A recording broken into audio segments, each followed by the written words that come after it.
Отново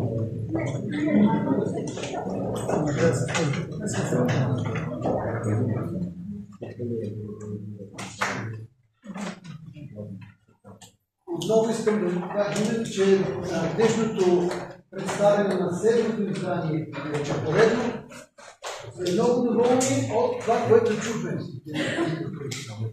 Видяхме, че всеки е положил много труд, за да се подготви за този конкурс.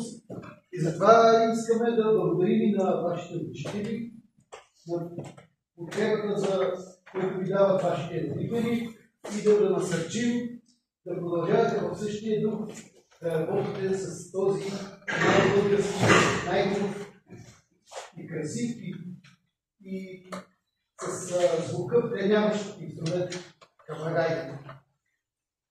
Ще започнем сега от малките да раздаваме наградите, които си заслужихте.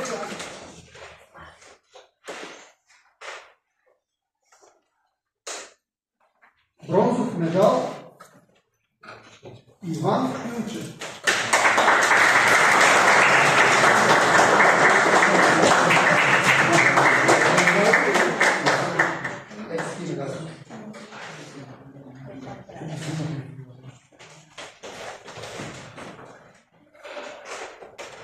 Сребърен медал Димитър Стоянов.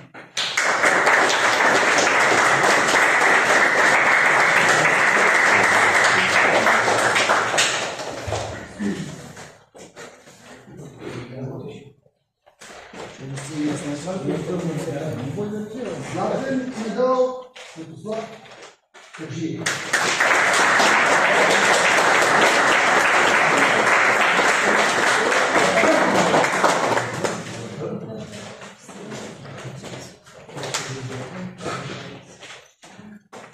Боян Груч отново златен медал.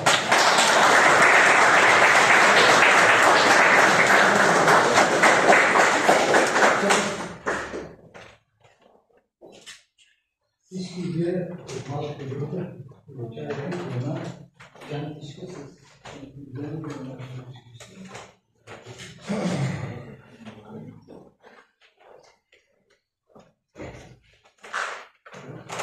Бронзов медал Христо Ючев.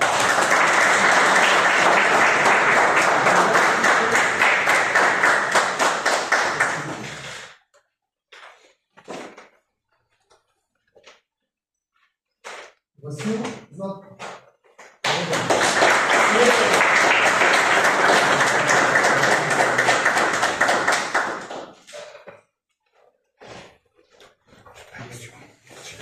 Златен медал Ангел Пискарец.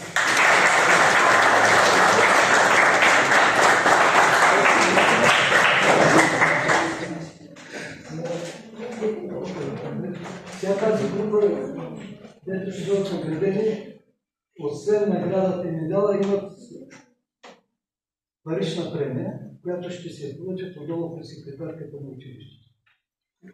С това лище ще отидат пред нея да се получат награда.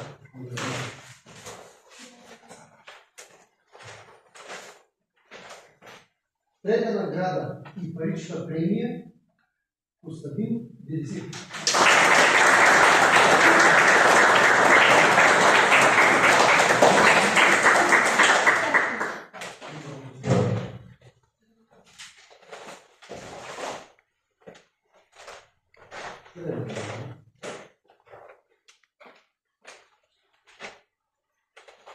Сребърен медал Дамян Велисипов.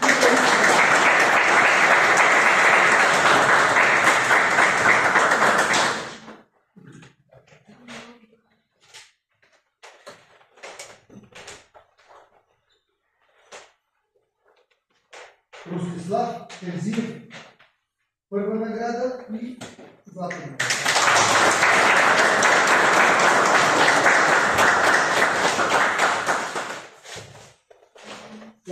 Продължаваме с голямата група.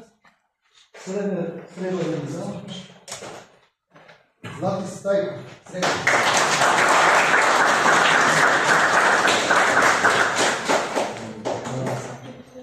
Тук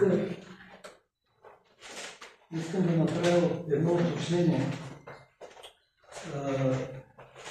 Конкурсът е за тази група специално е до...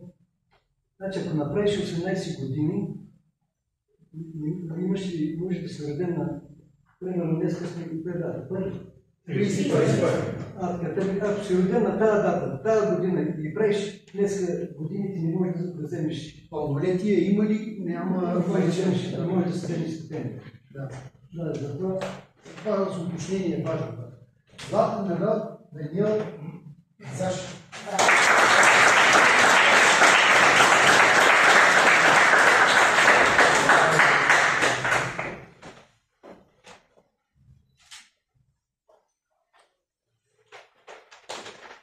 Защото те на време отиват в Министерството на и там да видят това и няма да дадат. Никола Чолаков, трета награда Вселена.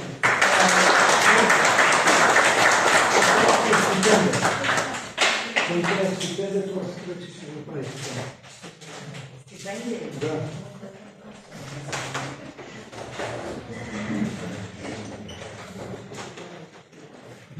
Вече, второ, И стипендия.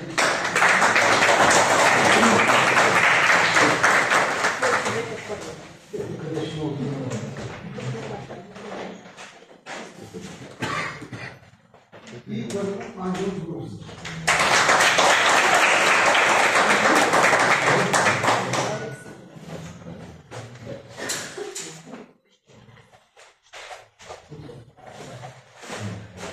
Ами, до година да си пожелаваме пак